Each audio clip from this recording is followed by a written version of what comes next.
하나님 말씀 함께 보시겠습니다. 요한복음 6장 1절에서 15절 말씀입니다.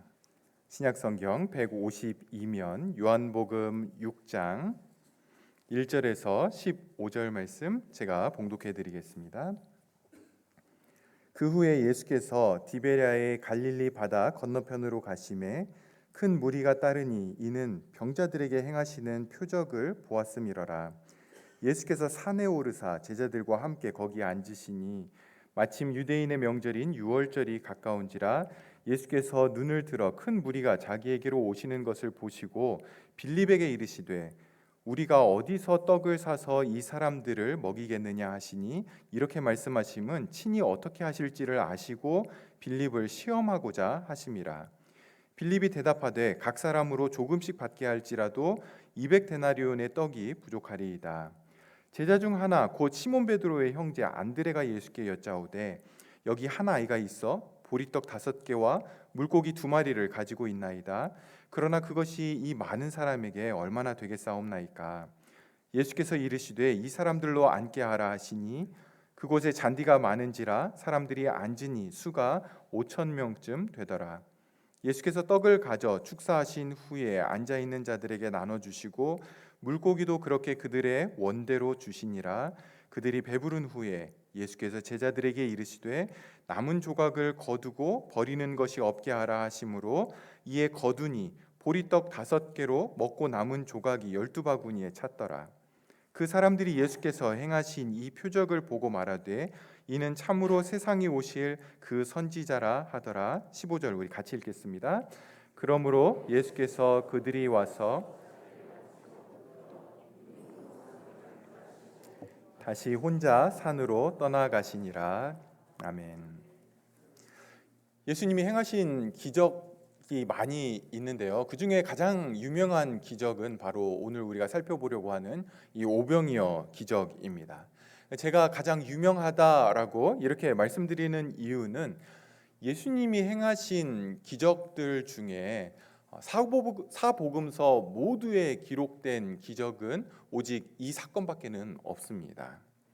이 오병이어 사건이 가장 유명하기도 하지만 동시에 그 의미를 잘 모르는 경우들도 종종 있습니다. 다시 말해서 이 오병이어 사건을 통해서 예수님이 보여주시려고 하는 게 있는데 그거를 잘 모르고 각각의 소견에 옳은 대로 이 기적의 의미를 부여하는 경우가 많이 있습니다.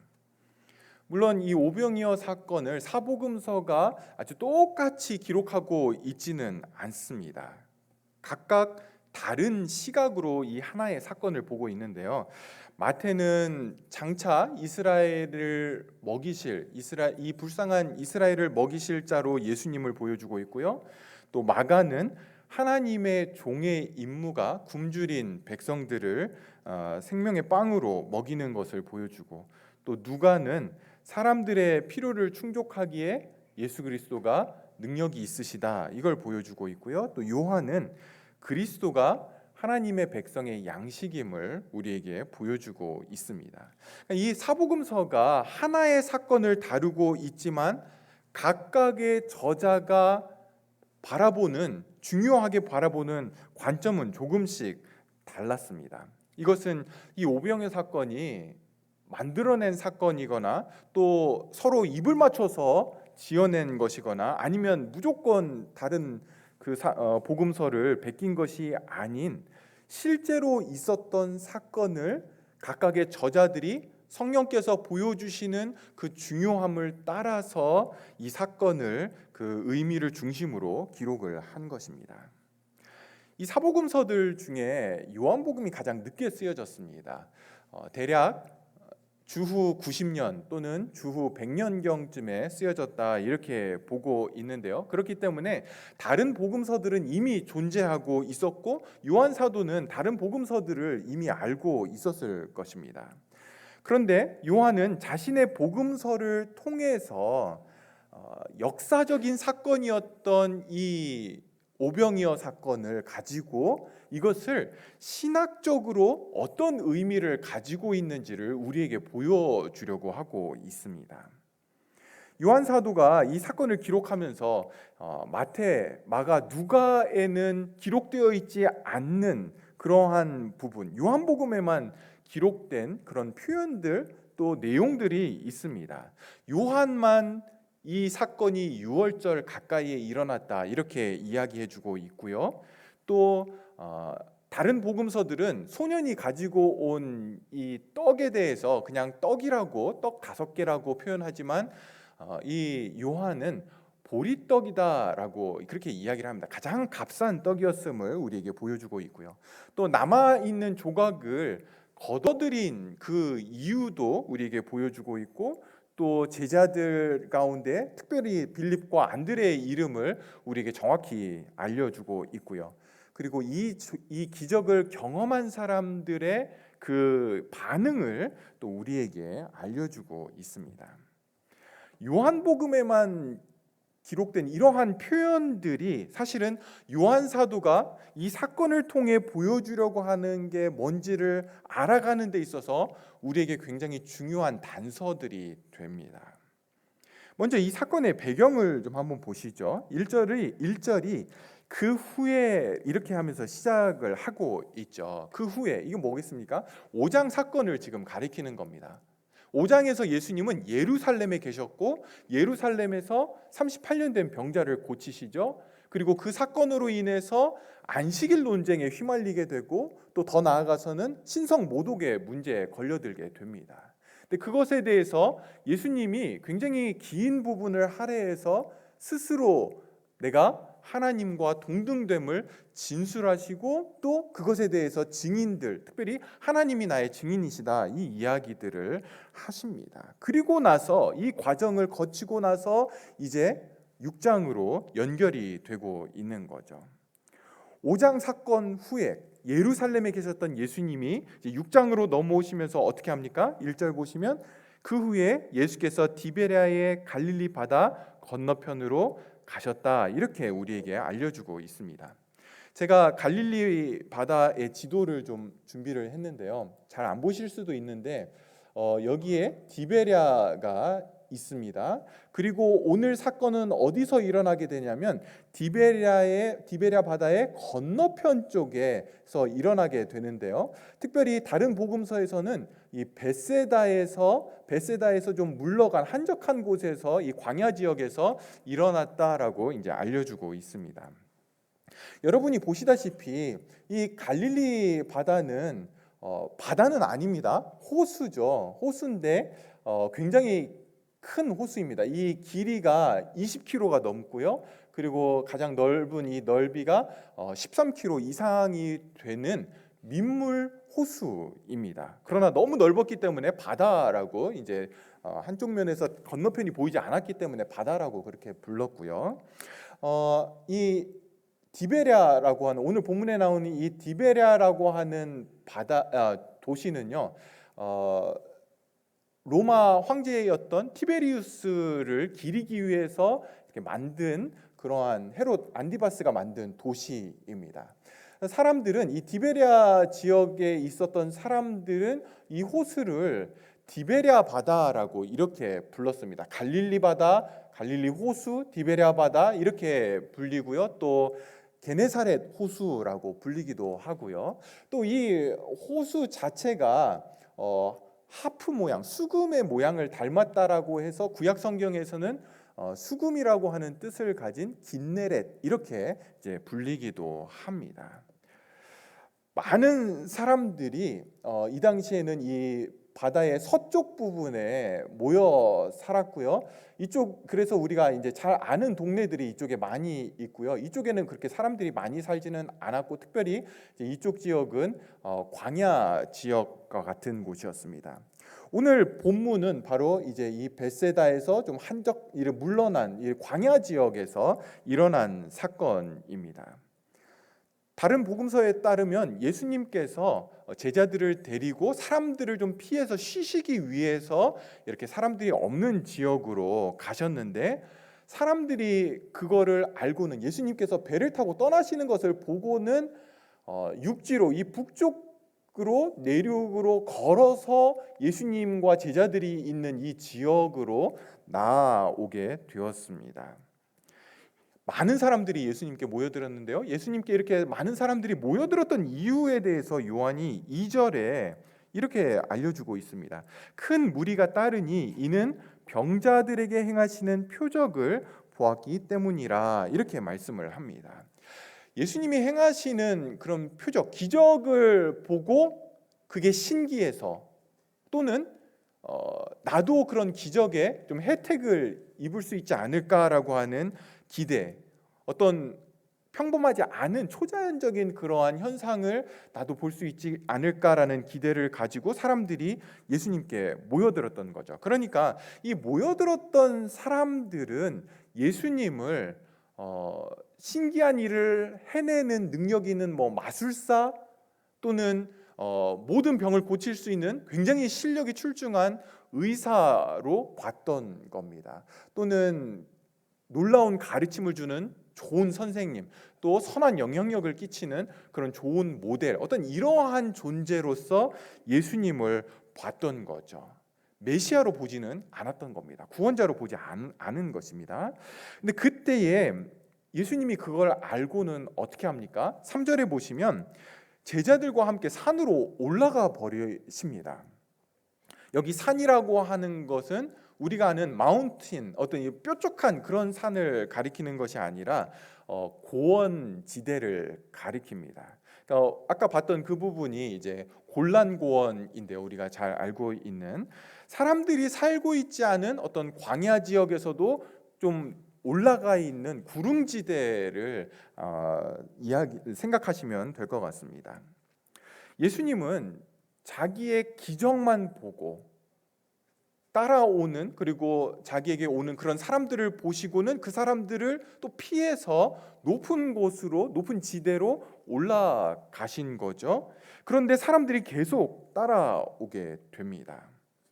4절을 보시면 요한사도만 기록하고 있는 부분인데요, 유대인의 명절이었던 유월절이 가까운 시기였다, 이렇게 알려주고 있습니다. 그러니까 사실 유월절에는 예루살렘으로 가야 되는데 예루살렘으로 가지 않고 예수님은 갈릴리 지역에 머물러 계셨습니다.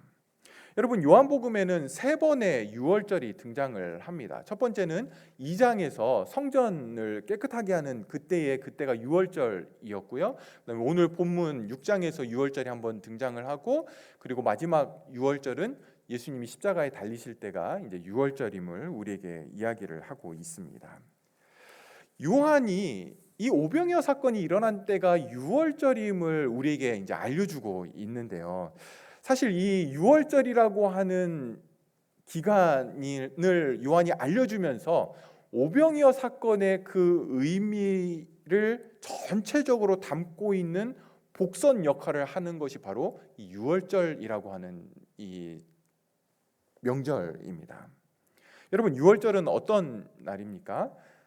이스라엘 백성들에게 있어서 독립기념일과 같은 그런 날이었죠. 출애굽할 때에 유월절 사건이 아주 결정적인 그런 계기를 마련해 주게 됩니다.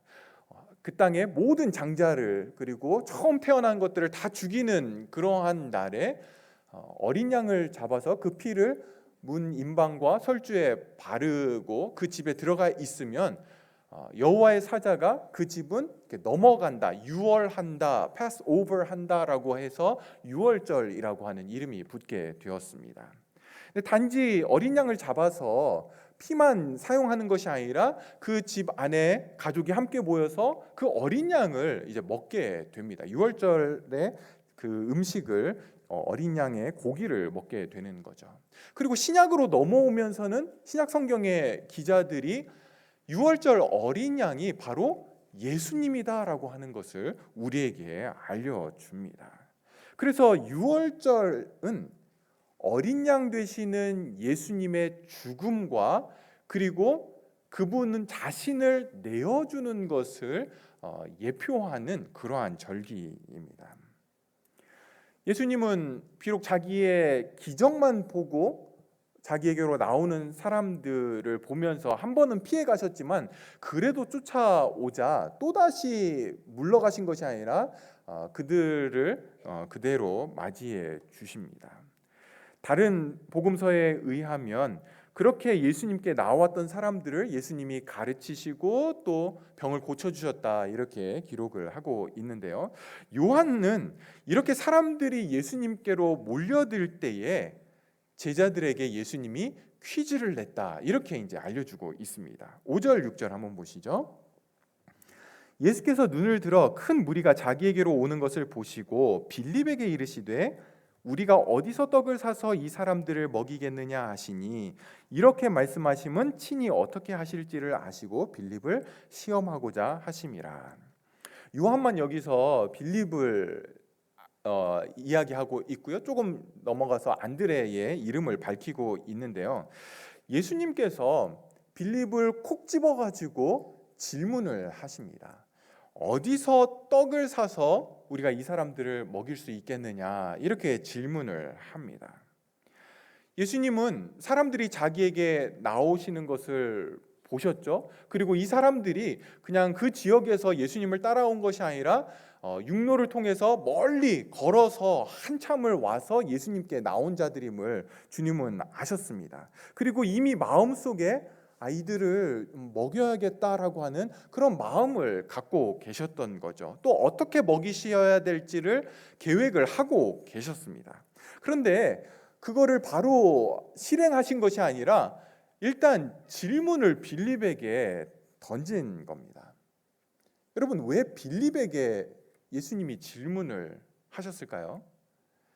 일단 빌립은 아까 봤던 지도에서 베세다 출신입니다. 거기가 자기의 고향이었던 거죠. 그러니까 거기를 잘 알고 있는 그러한 사람이었습니다. 거기다가 복음서에 나오는 빌립을 보면 빌립은 굉장히 합리적인 그러한 사람인 것으로 여겨질 정도로 그렇게 이제 등장을 하는데요.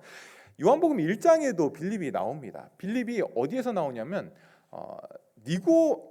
나다나엘을 빌립이 예수님에게 소개를 합니다. 그런데 나다나엘에게 우리 예수님 보러 가자라고 하면서 뭐라고 이야기하냐면 우리가 잘 알고 있는 그 구약 성경을 봤을 때에 약속되어 있는 한 선지자 메시아가 있는데 내가 확신하는데 예수님이 그분이야 라고 하면서 나다나엘을 데리고 갑니다.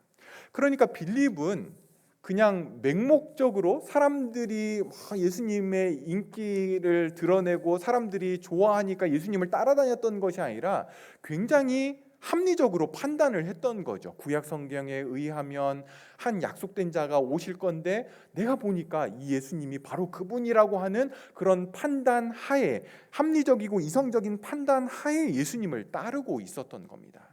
그렇게 합리적이었던 빌립에게 예수님이 지금 질문을 하시는 거죠. 근데 여러분, 예수님의 질문을 한번 잘 보십시오. 많은 사람들이 자기에게로 오고 있습니다.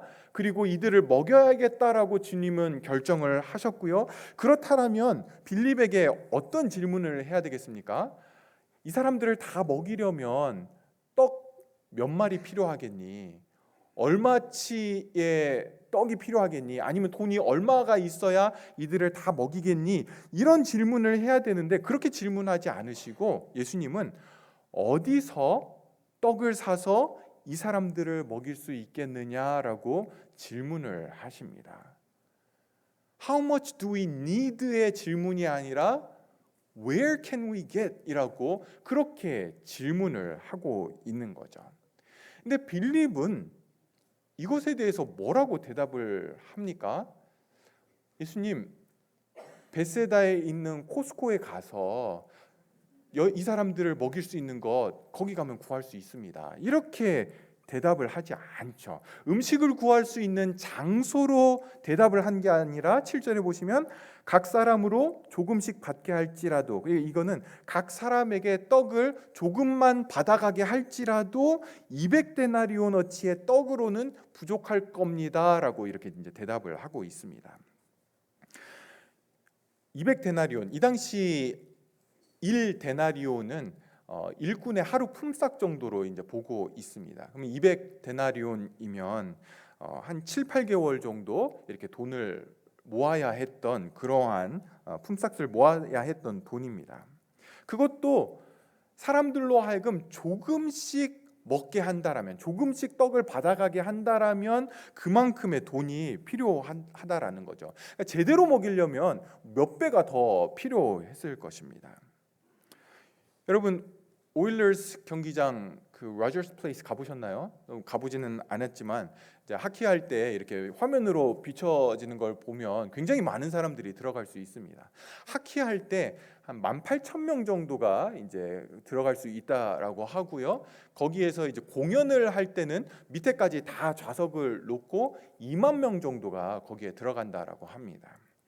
오병이어 사건에서 요한은 거기에 모인 사람들이 5,000명 정도 이렇게 이제 이야기를 하는데 5,000명은 성인 남자의 숫자입니다. 남자의 수가 5,000명이었는데 그 사람들의 아내, 아이들 이렇게 같이 온 사람들까지 합치면 약 2만여 명 정도가 그곳에 모였을 것이라고 보고 있습니다. 이렇게 모여든 사람들에게 최소한으로 먹을 걸 준다라면 코스코에서 1불 50짜리 핫도그 2만 개를 오더해가지고 이들을 먹인다라면 얼마겠습니까? 3만 불이겠죠. 근데 그 당시에는 코스코도 없고 핫도그는 소세지를 돼지고기로 쓰는 경우가 많으니까 유대인들은 돼지고기 안 먹으니까 그걸 쓸 수는 없고 유대인들이 먹는 코셔 제품은 또 더 비쌌고 빌립이 이제 이런 상황을 다 파악을 한 거죠. 그래서 합리적으로 두뇌를 빨리 회전했는데 답이 뭡니까? 답은 200데나리온으로도 부족합니다라고 말은 했지만 하고 싶은 말은 우리가 그들을 먹이기는 어렵습니다. 먹일 수 없습니다가 이제 빌립의 대답이었습니다. 여러분, 예수님께서 빌립을 시험하기 위해서, 테스트하기 위해서 이 질문을 하셨는데 빌립의 대답은 이 테스트의 패스였습니까? 실패, 페일이었습니까? 실패였습니다. 통과하지 못한 거죠. 성도들도 동일한데요. 성도는 매 순간순간이 믿음의 테스트를 받는 순간들입니다. 우리가 하는 모든 결정, 모든 선택들, 우리의 모든 행동들, 감정을 어떻게 표현할 건지, 어떻게 말할 것인지, 어떤 면에서는 이건 다 주님께서 우리의 믿음을 되어보시는 순간들입니다. 그러나 주님께서 우리의 믿음을 되어보시는 그 테스트들은 사실은 패스냐 페일이냐를 결정하는 그러한 테스트는 아닙니다. 그거를 패스했다라고 해서 너 천국, 패스하지 못했다라고 해서 너 이 땅에 좀 더 있어, 아니면 지옥, 이런 시험이 아니라는 거죠. 오히려 주님이 우리에게 주시는 믿음의 테스트들은요, 우리의 믿음을 더욱 강하게 하고 성장시키기 위한, 성숙하게 하기 위한 그러한 테스트들입니다. 아마도 빌립은 나중에 예수님으로부터 사도라고 부름을 받고 또 땅끝까지 이르러 내 증인이 되라고 하는 그런 어떤 사명을 받았고 또 신앙이 성숙해졌을 때에 이때 이 오병이어 사건 때 자기가 한 대답을 생각할 때마다 굉장히 부끄럽고 민망하고 낯뜨거워지는 그런 경험들을 하게 됐을 겁니다.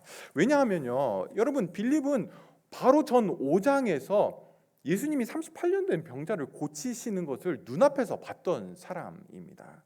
거기에다가 주님이 직접 자기 자신이 하나님과 동등하다, 아버지와 동등하다라는 진술을 그 앞에서 들었던 사람입니다. 그렇다면 지금의 상황을 파악하고 합리적으로 이성적으로 계산하기 전에 예수님을 염두에 두었어야 되는 거죠. 이런 예수님, 창조주 하나님이 그 자리에 계셨는데 물로 포도주를 만드시고 말씀만으로도 죽어가는 왕의 신하의 아들을 고치시는 그분, 걷지도 못하고 누워만 있었던 38년 동안 그렇게 병으로 신음하던 사람을 고치신 그분이 자기 앞에 계셨잖아요. 그러면 적어도 예수님은 뭐든 하실 수 있습니다 라고 말을 한다든지, 아니면 200데나리온의 떡으로도 부족합니다, 그렇지만 주님은 뭐든지 하실 수 있습니다, 이렇게 좀 덧붙이든지 했어야 되는데, 빌립은 예수님의 질문에 대해서 온통 자기 머리로만 합리적으로만 계산을 했던 것입니다. 그러니 나중에 신앙이 성숙했을 때 이 사건, 복음서를 볼 때마다 너무너무 이제 낯이 뜨거워졌겠죠. 사랑하는 성도 여러분, 기독교 믿음에 있어서 중요한 모습은요, 보이지 않고 손에 잡히지 않는 예수님이 실제 하는 것으로 알고 우리의 삶의 매 순간들을 살아가는 것입니다. 우리의 삶의 모든 선택들, 모든 결정들에 예수님은 계시다, 예수님이 살아계시다, 그리고 그분이 나의 구세주다, 나를 지키시고 보호하시는 분이다라고 하는 것을 염두에 두는 것, 그것이 기독교 신앙의 믿음의 모습인 거죠. 그 예수님이 우리에게 주신 약속을 붙들고 살아가는 겁니다. 제가 오늘 봉헌 기도할 때도 읽었던 말씀이 빌립보서 4장 19절인데, 나의 하나님이 그리스도 예수 안에서 영광 가운데 그 풍성한 대로 너희 모든 쓸 것을 채우시리라. 채우시겠다, 채울 수도 있다가 아니죠, 채운다라는 것입니다. 우리가 이 약속을 받았잖아요. 그럼에도 불구하고 사실 이 약속은 눈에 보이지도 않고 손에 잡히지도 않습니다. 이 약속이 내 삶에 지금 이루어져 있는지, 이루어져 가고 있는지 확인이 잘 안 된다라는 거죠. 그렇다면 우리는 이 약속을 믿음으로 붙들어야 됩니다. 나는 하나님이 공급하시는 손길에 따라 살아가는 존재야 라고 매일 아침마다 그 고백을 해야만 그날 하루를 우리는 성도답게 살 수 있게 됩니다. 우리가 지난 수요일에 같이 봤던 말씀이 야곱에 대한 이야기였습니다. 야곱이 형 에서를 피해서 이제 삼촌 라반이 있는 밧다나람으로 가는 도중에 베델이라는 곳에서 잠을 자게 됩니다. 노숙을 하게 되죠.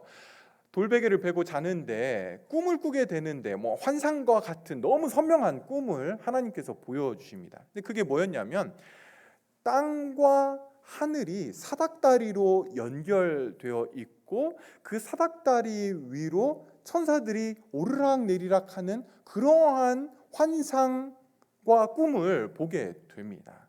이 천사들이 사닥다리 위를 오르락내리락 하면서 뭘 하고 있는 걸까요? 하늘의 자원을 가지고 땅에 공급하는, 성도들을 공급하는, 그리고 야곱이 공급을 받는 그런 꿈을 꾸게 된 겁니다. 그런데 이 야곱의 꿈을 예수님이 가지고 요한복음 1장으로 와서 나다나엘에게 마지막으로 하시는 이야기가 바로 이 꿈 이야기입니다. 1장 29절에 보시면 예수님이 나다나엘에게, 또 거기에 모여있던 사람들에게 이렇게 이야기합니다. 또 이르되 진실로 진실로 너희에게 이르노니 하늘이 열리고 하나님의 사자들이 인자 위에 오르락내리락 하는 것을 보리라 하시니라. 야곱의 꿈에서 사닥다리를 예수님은 뭐라고 말씀하시냐면 인자, 그러니까 자기 자신이라고 이렇게 말씀을 하시는 거죠. 하나님의 사자들이 예수님을 타고 밟고 예수님 위로, 또 예수님을 통해 예수님 안에서 예수님으로 말미암아 하늘의 자원을 성도들에게 공급하시고, 성도들은 이 땅을 살아갈 때에 땅의 자원으로만 사는 자들이 아니라 하늘의 자원을 공급받아서 살아가는 존재가 되었다라는 것을 보여주고 있는 거죠. 그 일을 위해서 예수님이 이 땅에 오셨다, 그 사역을 하러 내가 왔다, 그리고 십자가 사건을 통해 이 일이 이루어진다라는 것을 지금 말씀하신 것입니다. 문제는 성도들이 이 땅을 살아갈 때에 땅의 자원만 계산 안에 넣는다라는 겁니다. 하늘의 자원은 우리 머릿속에, 우리의 계산 안에 넣지 않는다라는 거죠. 왜냐하면 지금 당장 하늘의 자원이 우리 눈에 보이지 않기 때문에 그렇습니다. 손에 들려있는 게 없다라는 거죠. 그 말인즉슨 하늘의 자원은 성도에게 있어서 믿음의 문제라는 것입니다. 사랑하는 여러분, 저와 여러분의 삶 가운데 생각하지 않았던 그러한 문제들이 일어날 때에, 어려움들이 우리에게 주어질 때에 여러분은 무엇부터 생각하십니까? 여러분의 머릿속에 가장 먼저 떠오르는 것, 문제가 있으니, 어려움이 있으니 이거를 우리는 해결하려고 하겠죠. 그러면서 이제 생각을 하게 될 겁니다. 그런데 무엇이, 여러분들의 계산에 무엇이 가장 먼저 떠오릅니까? 아더 핑크 목사님은 이렇게 이야기를 합니다. 성도들에게 본능적으로 하나님을 의지하는 습관이 형성되어 있어야 된다, 이렇게 이야기를 합니다. 모든 일에 있어서, 특별히 어려운 일 앞에서는 더더욱 그렇죠. 본능적으로, 그러니까 머리가 돌아가는 순간, 문제를 바라보는 순간 제일 먼저 성도는 하나님을 인식해야 된다라고 그렇게 이야기를 합니다. 여러분, 우리는 믿음의 테스트들 앞에서 많은 경우에 실패하죠. 예수님이 우리의 믿음을 되어보실 때 정말 내놓을 게 없는 부끄러운 그런 믿음을 가지고 있습니다. 우리의 마음과 생각이 얼마나 세속적인지를 보게 되고요, 우리가 얼마나 땅의 자원만 의지해서 살아가는 그런 믿음 없는 존재인지를 너무나 보게 됩니다. 그리고 봐야 되는 거죠. 그리고 그 믿음 없음을 우리는 인정하고 우리는 하나님께 은혜를 구해야 됩니다. 거기서 포기하라고 믿음의 테스트들을 주님이 하시는 것이 아니라 그걸 보고 주님을 바라보도록 테스트를 우리에게 주시는 것이죠. 여러분, 주님은 우리가 은혜를 구할 때 은혜 주시기를 기뻐하시는 분이십니다. 절대로 은혜를 아끼시는 분이 아니시죠. 은혜 자체가 풍성함을 우리에게 알려주고 있는 겁니다. 여러분, 은혜는 우리가 마땅히 받을 자격이 없음에도 불구하고 우리에게 주어지는 거죠. 믿음을 받기 위한 조건은 없습니다. 있죠, 하나, 믿음 없는 결핍. 이게 은혜 받기 위한 우리의 조건입니다. 우리는 그 조건 너무너무나 충족시키고 있죠. 여러분, 빌립은 예수님 앞에서 예수님을 전혀 고려하지 않은 그런 대답을 내놓게 됩니다. 그런데 빌립만 그런 것은 아니었습니다. 이번에는 안드레가 200데나리온의 떡으로도 부족할 겁니다라고 하는 빌립의 말을 듣자마자 껴들고 있습니다. 뭐라고 껴들고 있냐면 9절 보시면, 여기 한 아이가 있어 보리떡 5개와 물고기 2마리를 가지고 있나이다. 그러나 그것이 이 많은 사람에게 얼마나 되겠사옵나이까. 여러분, 믿음이 없는 말과 행동은 전염성이 있습니다. 그러니까 누군가가 교회 안에서 믿음이 없는 땅의 자원만 가지고 교회 일을 이야기하고 하나님의 일을 이야기하면 그걸 듣는 사람들 안에 이렇게 감추어 놓았던, 꼭꼭 숨겨 놓았던 믿음 없음이 그 말을 들으면서 같이 이제 터져 나오게 되죠. 막 솟구쳐 나오게 됩니다. 안드레가 이 오병이어가 보리떡 5개와 물고기 2마리가 이 많은 사람들에게 얼마나 되겠습니까? 라고 그렇게 이야기하는 것은 빌립과 똑같은 지금 반응을 보이고 있는 겁니다. 빌립처럼 예수님이 누구신지를 전혀 생각하지 않고 있는 거죠. 예수님에 대한 기대가 하나도 없습니다. 예수님 뭘 할 거라고 기대하지 않고 우리가 가지고 있는 것, 합리적인 그러한 생각으로 우리가 뭘 할 수 있을까? 지금 보리떡 5개와 물고기 2마리 있는데 이게 얼마나 되겠습니까? 이렇게 지금 이야기를 하고 있는 거죠. 그런데 이 안드레의 대답은요, 보리떡 5개와 물고기 2마리가 아무것도 아님을 보여주는 것이기도 합니다. 이 많은 사람들 먹이기에는 뭐 있으나 마나한 겁니다라는 것을 이야기를 하고 있는 겁니다. 어떤 사람들은 이 오병이어 사건을 이제 설명을 하면서 한 어린아이가 가지고 온 이 오병이어에 굉장히 초점을 둡니다. 어린아이가 이 적은 것을 예수님께 내어드렸다. 뭐 예수님이 좀 높은 데 가서 그 어린아이 불러서 그 아이가 가지고 온 도시락 이렇게 보여주면서 보세요, 이 어린아이가 이거를 내놓았습니다. 그러자 거기에 모여 있었던 사람들이 감동을 받아가지고 자기 것도 막 이렇게 꼬부쳐 놨던 거 내놓고, 그래서 많은 사람들이 거기에서 다 먹게 되었다. 이게 유명한 신학자의 해석입니다. 예수님이 누군지 모르는 거죠. 또는 그렇게까지 이야기하지 않더라도 어린아이가 적은 것을 드렸지만 주님이 그것을 붙잡으셨을 때 남자 5천 명, 거기에 2만여 명이 먹고도 남는 그런 기적이 일어났다. 우리도 우리의 오병이어를 내놓읍시다. 이렇게 이야기하기도 합니다. 아주 틀렸다라고 할 수는 없지만, 그러나 이 사건이 보여주려고 하는 핵심은 사실 오병이어를 내어놓읍시다 이것은 아닙니다. 요한은 이 떡이 보리떡이었다라고 알려주고 있습니다. 보리떡은 유대인들에게 있어서 가장 값싼, 가장 하찮은 그러한 빵이었습니다. 그리고 여기 물고기 2마리도 뭐 우리가 좋아하는 셀몬 2마리 이런 거 아니죠. 그냥 빵과 함께 먹는 뭐 이렇게 절인 그러한 작은 생선, 뭐 양미리 같은 그런 생선이었을 겁니다. 요한은 오병이어를 주님께 드렸다라고 하는 것에 초점을 맞추고 있는 게 아니라 이 오병이어는 있으나 마나한 것, 그것을 우리에게 보여주고 있습니다. 오병이어는 예수님께 드려졌을 때에 이게 예수님께 드려졌네라고 하는 것이 아니라 오병이어를 보면 예수님을 바라보게 하는 그런 것이었습니다. 예수님 이거 갖고 뭘 할 수 있죠? 예수님만 바라보게 하는 것, 그게 오병이어였던 거죠. 그런데 그게 바로 인간이 하나님께 드리는 것들의 실상입니다. 우리의 봉사나 우리의 섬김이나 뭐 우리의 헌금이나 우리의 수고들, 뭐 저의 설교, 여러분 우리가 하나님을 위해서 한다라고 하는 것들은 사실 오병이어밖에는 안 되는 거죠.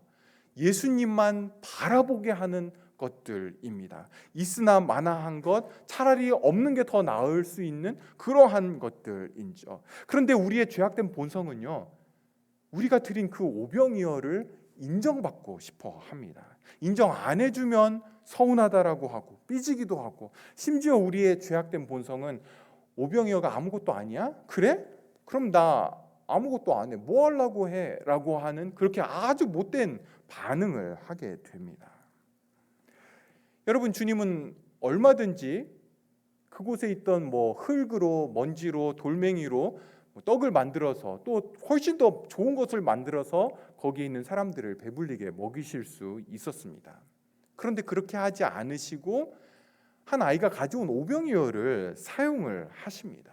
하나님은 얼마든지 우리의 봉사나 섬김이나 저의 설교가 없어도 그분의 일을 하실 수 있습니다. 또 하고 계시고요. 그런데 왜 오병이어 같은 우리의 허물 많은 수고와 섬김과 봉사를 사용하십니까? 심지어 그것을 왜 주님은 요구하시기도 하십니까? 그건 하나님께서 저와 여러분을 그분의 사역에 동참시키기 위해서 그런 것입니다. 그래서 나를 통해, 내가 드린 그 오병이어를 통해서 주님이 얼마나 큰 일을 하셨는가 뿌듯해하라고 하는 것이 아니고요, 그걸 통해 우리로 하여금 하나님을 경험하게 하시는 겁니다. 하나님을 향한 믿음을 갖게 하시는 거죠. 여러분 한번 생각해 보십시오. 이 오병이어를 드린 아이는 자신이 드린 것을 통해서 주님이 그 2만여 명을 먹이셨던 이 사건을 평생 잊지 못할 겁니다. 그 떡을 주님께 받아서 나누어졌던 제자들, 자기 손에서 아무리 줘도 아직도 그대로네, 뭐 어떤 이러한 것들을 경험했던 제자들 역시 그냥 받아먹기만 했던 그 사람들과는 완전히 다른 예수님에 대한 경험을 이때 하게 되었습니다. 여러분, 첫 번째 기적 가나의 혼인잔치에서도 똑같은 일이 일어났었죠. 물로 포도주를 만드셨는데 그거를 안 사람들은 누굽니까? 물을 떠온 하인들 외에는 그걸 아는 사람들이 없었죠. 또 그것을 옆에서 지켜봤던 제자들만 예수님을 향한 믿음이 생겼다라고 요한은 그렇게 기록을 하고 있습니다. 하나님은 저와 여러분을 하나님 나라의 일에 참여시킴으로 우리의 믿음을 자라가게 하십니다. 우리의 믿음이 눈에 보이지 않고 손에 잡히지 않는 것을 붙잡고 있는데, 우리를 그분의 나라의 일에 참여시킴으로 인해서 우리의 믿음이, 그러니까 보이지 않고 잡히지 않는 그 믿음이 실제가 되게 하시는 거죠. 그걸 통해 우리의 믿음은 성장하게 되는 것입니다. 사랑하는 성도 여러분, 여러분이 교회 안에 있으면서 가장 하면 안 되는 것이 있다라면 구경꾼이 되는 것입니다. 그것처럼 교회 안에 안타까운 자리는 없습니다. 하나님의 일에 동참하는 그 기쁨은 구경꾼들에게는 감춰져 있습니다. 하나님의 일에 동참함으로 나의 믿음이 보이지 않는 걸 붙잡고 있는 나의 믿음이 실제가 되는 것, 그것은 구경꾼들에게는 감춰져 있다라는 겁니다. 권면합니다. 하나님의 일에 절대로 소극적이 되시면 안 됩니다. 여러분들에게 일을 좀 시키고 싶어서 이런 말씀을 드리는 것이 아니라, 여러분들에게 일이 맡겨지면, 그리고 맡겨진 일들에 대해서 여러분들이 적극적으로 섬기셔야 됩니다. 절대로 여러분들에게 주어지는 하나님의 일들이 집사니까 할 수 없이, 직분을 맡았으니까 할 수 없이 그냥 의무감으로 이거 책임을 좀 해야 그래도 사람들이 날 어떻게 볼까, 좀 괜찮을 때 인정을 받을 텐데, 여러분 그렇게 생각하시면 안 됩니다.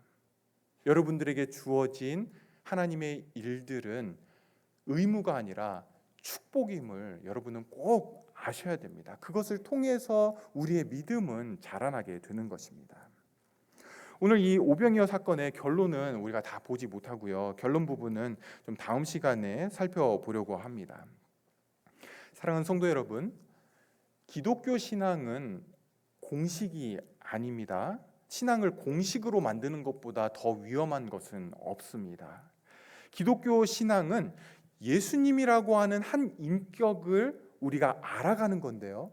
그분과 만나서 교제해서 그분을 경험해서 알아가야 됩니다.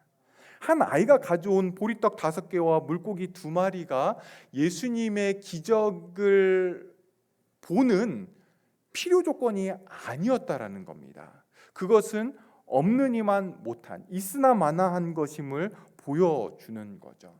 우리가 신앙생활을 하면서 우리 안에서 어떤 원인과 근거를 찾는 것은 정말 어리석은 것입니다.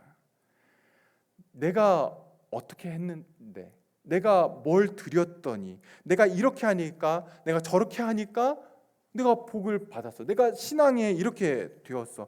여러분, 성경은 전혀 지지하지 않는 모습들입니다. 오히려 성경은 우리가 예수님 앞에 드리는데 빈손 들고 주님 앞에 가는 심정으로 그분 앞에 서야 된다라고 말씀을 합니다. 여러분, 바울 사도가 고린도전서 15장 10절에서 이렇게 고백을 합니다. 그러나 내가 나 된 것은 하나님의 은혜로 된 것이니 내게 주신 그의 은혜가 헛되지 아니하여 내가 모든 사도보다 더 많이 수고하였으나 내가 한 것이 아니요 오직 나와 함께 하신 하나님의 은혜로라. 여러분, 바울은 분명히 수고했습니다. 죽을 뻔하고 파선하는 배에도 올라탔고 40에 하나 감한 매를 수도 없이 맞았고요. 죽을 뻔하고 돌에 맞았고. 여러분, 바울이 정말 열심히 주님을 위해서 일을 감당을 했었죠. 그런데 그것이 자기 안에서 어떤 원인이나 근거를 찾게 한 것이 아니라 바울은 그것이 주의 은혜였다라고 그렇게 고백을 했던 겁니다. 그것이 우리의 고백이어야 됩니다. 모든 참된 성도들의 동일한 고백이 바로 이겁니다. 내가 수고 안 했다는 아니지만 정말 열심히 최선을 다해서 했는데 그게 하나님의 은혜였고, 그게 나로 하여금 내 믿음이 자라나게 하는 것이었고, 그게 나로 하여금 하나님을 경험하게 하는 것이었고, 예수님을 경험하게 하는 너무나 귀한 하나님의 은혜였다라는 것이 저와 여러분의 고백이어야 됩니다. 오늘 우리가 주님께 드리는 오병이요, 정말 보잘것없고 없는 게 차라리 나은 그러한 것들을 우리가 주님께 드리는 것임을 알고, 그러나 우리를 그분의 일에 동참시키시는 그분의 은혜와 그분의 복의 부름에 여러분 절대로 소홀히 하지 마시고 적극적으로 그것에 여러분이 반응하시고, 그리고 겸손히 하나님의 영광만 드러내는 저와 여러분, 우리 교회 되기를 주님의 이름으로 축원합니다. 기도하겠습니다. 하나님 아버지, 오병이어를 통해서, 아니 그것이 없어도 얼마든지 그곳에 모인 많은 사람들을 먹이실 수 있는 그 주님이심에도 불구하고 우리의 부족하고 허물 많은 그러한 오병이어를 통해 일하시겠다라고 말씀하시고 우리를 불러주신 것 감사합니다. 절대로 우리의 신앙을 내 안에 있는 어떤 것에 그 원인과 근거를 찾지 않도록 하시고 오직 하나님의 은혜만 고백하는 신앙 되게 하여 주시옵소서. 하나님의 영광만 드러내는 신앙 되게 하여 주시옵소서. 주님, 우리가 주님을 더 신뢰하고 의지하고 믿기를 소망합니다. 이 땅의 삶을 순간순간 살아가고 결정할 때에 이 땅의 자원만 우리가 우리의 계산에 넣지 않고 하늘의 자원을, 그리고 예수 그리스도를 우리의 머리에, 우리의 계산에 넣는 자들 되게 하여 주시옵소서. 예수님의 이름으로 기도합니다. 아멘.